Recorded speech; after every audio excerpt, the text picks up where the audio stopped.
Welcome back to my YouTube channel साहसर computer education. आज हम आ चुके हैं माइक्रोसॉफ्ट एक्सेल 2010 में एक आरएमएस पब्लिक स्कूल का डेटा लेकर के। जैसा कि आप देख पा रहे हैं कुछ स्टूडेंट का यहाँ पे डिटेल है, यानी फीस का डिटेल्स है, पेड मंथ है, रेवनिंग मंथ है और एग्जाम एलिजिबिलिटी जो है तो एलिजिबल है या नहीं एग्जाम के लिए, ठीक है, फीस पेंडिंग है या और भी बहुत सारी जानकारी हैं जो इसमें आप देख पा रहे हैं हेडिंग के माध्यम से आप पाएंगे। तो इस तरीके से जैसा कि आप हेडिंग देख पा रहे हैं, जैसे मार्च है, मार्च में अगर मैं ये टिक मार्क हटा देता हूँ तो देखिए 1 मंथ की यहाँ पे रेवनिंग मंथ आपको फीस दिखाई दे रही। प्रेडिकल फीस है, जैसे प्रेडिकल का चेक मार्क हम हटाते तो यहाँ पे देखिए एसआई प्रेडिकल पेंडिंग, यानी आपको या तो असाइनमेंट या प्रेडिकल फीस पेंडिंग में आपको ये दिखाएगा, ठीक है। तो इस तरीके से कैसे होता है माइक्रोसॉफ्ट एक्सेल 2010 में, इसको आप देख पाएंगे। तो चलिए, जैसा कि आप देख पा रहे हैं वीडियो को देरी न करते हुए स्टार्ट करते हैं। तो आप लोगों से रिक्वेस्ट है कि अगर मेरा वीडियो आप लोगों को अच्छा लगे तो इस वीडियो को ज़रूर लाइक करें तथा अपने दोस्तों तक ज़रूर शेयर करें और साथ ही साथ मेरे इस चैनल को ज़रूर सब्सक्राइब करें। तो चलिए स्टार्ट करते हैं नई शीट पे और हम यहाँ से हमारी जो हेडिंग्स हैं उन हेडिंग्स को हम यहाँ पे बना लेते हैं। तो हेडिंग्स को बनाएंगे, जैसे कि सबसे पहले मेरा था रोल नंबर, ठीक है, रोल नंबर। उसके बाद मैं टैब की से आगे बढ़ता हूँ, स्टूडेंट नेम, ठीक है, यहाँ पे हम स्टूडेंट का नाम डालेंगे, स्टूडेंट नेम हो जाएगा। उसके बाद नेक्स्ट मेरी जो हेडिंग बनेगी वो की फादर्स नेम, ठीक है, स्टूडेंट की जो फादर्स हैं उनका नेम पड़ेगा स्टूडेंट फादर्स नेम। उसके बाद फिर क्लास, वो जो स्टूडेंट है वो किस क्लास में पढ़ता है वो क्लास वाली हेडिंग में हो जाएगा। उसके बाद जो नेक्स्ट हमारी हेडिंग आएगी मंथली फीस, यानी कि वो जो स्टूडेंट किसी एक कॉलेज में पढ़ता है तो उसकी एक मंथली फीस होगी, ठीक है, जो डिसाइड की जाएगी। तो वो मंथली फीस में उसकी पर मंथ की फीस पड़ेगी, तो ये मंथली फीस हो जाएगी हेडिंग के तहत। उसके बाद अगला है, यहाँ से अगली जो हमारी हेडिंग बनेगी वो स्टूडेंट 1 ईयर का कोर्स करता है, तो ये होगा जैसे कि अप्रैल से स्टार्ट होता है, न्यू सत्र जो हमारा होता है अप्रैल से स्टार्ट होता है और मार्च तक ये जाता है। तो हम यहाँ APR लिख करके, ठीक है, और इस तरीके से ड्रैग करते हैं तो मार्च तक हो जाएगा। उसके बाद जो नेक्स्ट हमारी हेडिंग बनेगी वो असाइनमेंट हो जाएगी, ठीक है। असाइनमेंट की हम यहाँ पे हेडिंग को टाइप कर लेते हैं, असाइनमेंट ASSIGNMENT असाइनमेंट। उसके बाद फिर अगली जो हमारी हेडिंग बनेगी प्रेडिकल, ठीक है, स्टूडेंट का जो प्रेडिकल है वो कंप्लीट है या अनकम्प्लीटेड है, ठीक है, चेक मार्क के माध्यम से हम इसको शो कराएंगे। तो यहाँ से प्रेडिकल डाल देते हैं।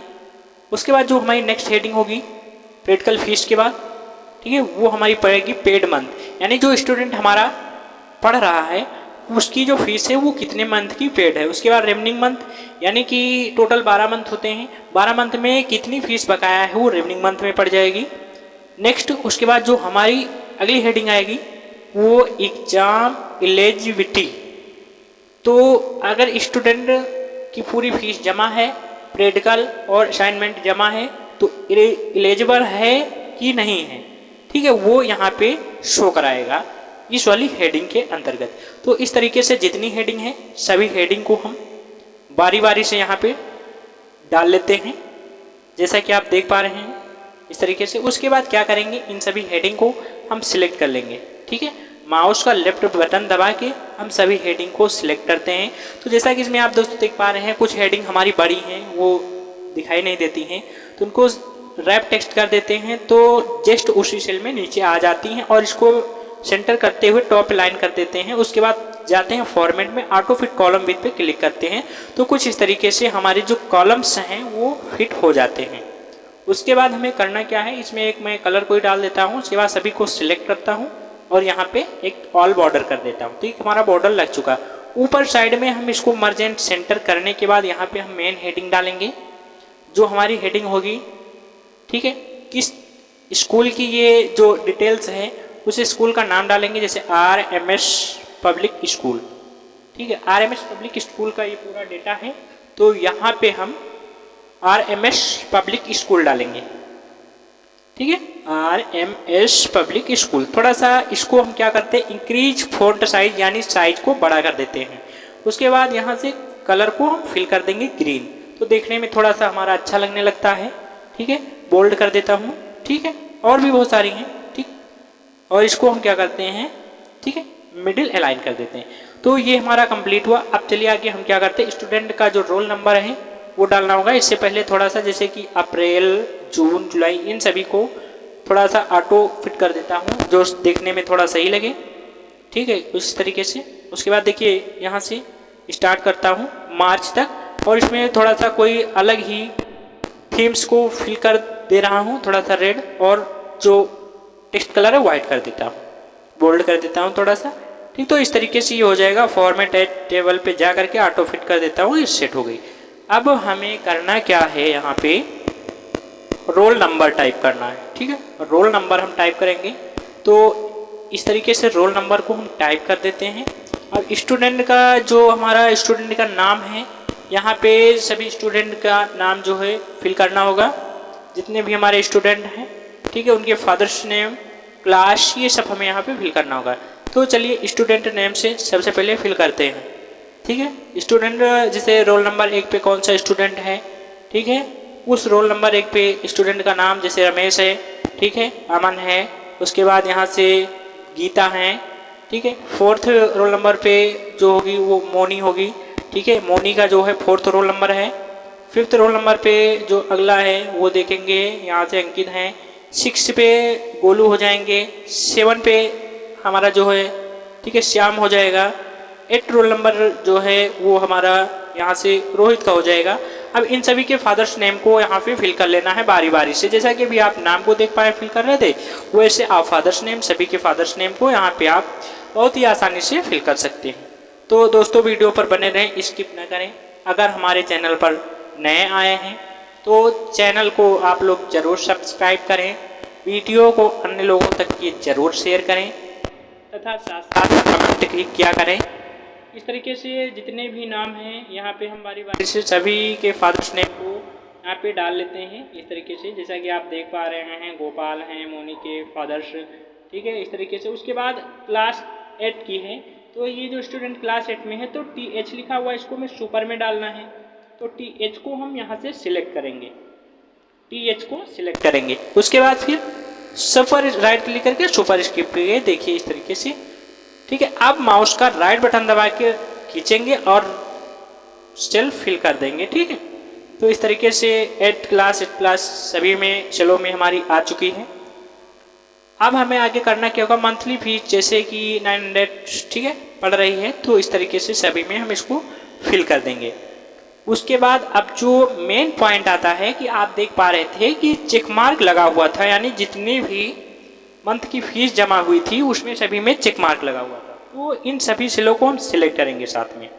उसके बाद फॉन्ट में जाएंगे, यहाँ से वेंडिंग टू W प्रेस करेंगे और वेंडिंग टू पे पहुँच जाएंगे और क्लिक कर देंगे।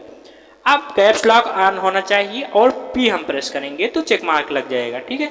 इस तरीके से सभी में लगा लेते हैं, यानी कि ध्यान देना है, कैप्स लॉक को ऑन कर देना है फॉन्ट में, वेंडिंग टू और P जब P प्रेस करेंगे और सभी में यहाँ पे चेक मार्क लग जाएगा। इस तरीके से सभी में मैंने चेक मार्क लगा लिया। अब कुछ में हटा देता हूँ, ठीक है, इस तरीके से कुछ चेक मार्क बैक स्पेस से सिलेक्ट करके हटा देता हूँ, ताकि अभी हमारी जो आगे की हेडिंग्स हैं बहुत आसानी से उनको सीख पाएँ। अब यहाँ से असाइनमेंट और प्रैक्टिकल में भी सेम आपको वेंडिंग टू ही लगाना होगा, क्योंकि इसमें भी चेक मार्क वाला सिस्टम रहेगा। तो यहाँ से वेंडिंग टू को इसमें भी हम लगा लेते हैं, वेंडिंग टू को लगा लिए। अब हमें करना क्या है, यहाँ पे थोड़ा सा थीम्स का कलर चेंज कर देता हूँ ताकि देखने में पता चले। उसके बाद यहाँ पे भी हम P को प्रेस करते हैं, तो देखिए चेक मार्क लग चुका। अब पेड मंथ आता है, यानी कि आपकी जो मंथली फीस है वो कितनी जमा हो चुकी। इसके लिए एक फार्मूला इक्वल काउंट इफ, जो गिनता है, तो सिलेक्ट रेंज, यानी कि आपको अप्रैल से मार्च तक की सभी रेंज को सिलेक्ट करना होगा। एक सिंगल कामा यहाँ पे देना होगा, सिंगल कामा यहाँ पे दे देते हैं, फिर डबल इंटरेट कामा और यहाँ पे P को प्रेस करते हैं। उसके बाद ब्रैकेट को ऑफ करके जैसे ही हम इंटर प्रेस करेंगे तो देखिए 12 मंथ की यहाँ पे फीस जमा आपको दिखाई दे रही है। अब रिमेनिंग मंथ निकालेंगे कि बकाया फीस कितनी मंथ की है, तो इक्वल काउंट ब्लैंक, जो क्या करता है, काउंट ब्लैंक का काम होता है खाली स्थान को ज्ञात करना, ठीक है, खाली स्थान को ये ज्ञात करता। वही सिलेक्ट रेंज, ब्रैकेट को ऑफ करेंगे और एंटर, जैसे ही हम यहाँ पे एंटर को प्रेस करेंगे, ठीक है, जीरो दिखाएगा क्योंकि 12 मंथ की यहाँ पे पेड है। अगर हम एक चेक मार्क को हटाएंगे तो रिमेनिंग में देखिए 1 लिख करके आ रहा। अब हम अपने मेन टॉपिक पे आते हैं जो हमारा सबसे इम्पॉर्टेंट है, ठीक है, एग्जाम एलिजिबिलिटी, कि वो बंदा अगर उसकी फीस बाकी है तो क्या एग्जाम के लिए वो तैयार है, एलिजिबल है या नहीं है। तो इसको हम कैसे चेक करेंगे ये ध्यान देना, ठीक है। यहाँ पे जैसे 1 मंथ की फीस अगर बकाया है किसी स्टूडेंट की तो यहाँ पे आना चाहिए कि फीस पेंडिंग फीस। अगर कंप्लीट है तो एलिजिबल आना चाहिए। तो इसके लिए फार्मूला होता है इक्वल इफ, उसके बाद ब्रैकेट करके काउंट का फार्मूला हम लगाएंगे, काउंटर, ठीक है। उसके बाद ब्रैकेट को ऑन करेंगे। उसके बाद क्या करेंगे, असाइनमेंट और प्रैक्टिकल फीस दोनों को हम सिलेक्ट कर लेंगे। उसके बाद क्या करेंगे, यहाँ पे ध्यान देना, फार्मूला पे ध्यान देना, ब्रैकेट को ऑफ करेंगे और यहाँ से लेस देन में हम 2 लिख देंगे क्योंकि हमारे 2 कॉलम हैं, और डबल इंवर्टेड कामा फिर ASSI, ठीक है, असाइन, ठीक है, ध्यान देना, ठीक है। और उसके बाद डिवाइडेड में प्रैक्टिकल, क्योंकि ये दोनों हैं यानी कि ये सब ऑप्शन आने चाहिए। अगर असाइनमेंट हमारी नहीं जमा है तो असाइनमेंट प्रैक्टिकल दोनों लिख के आए, इसमें से कुछ बकाया है। अगर पेंडिंग फीस है तो पेंडिंग फीस आनी चाहिए, ठीक है।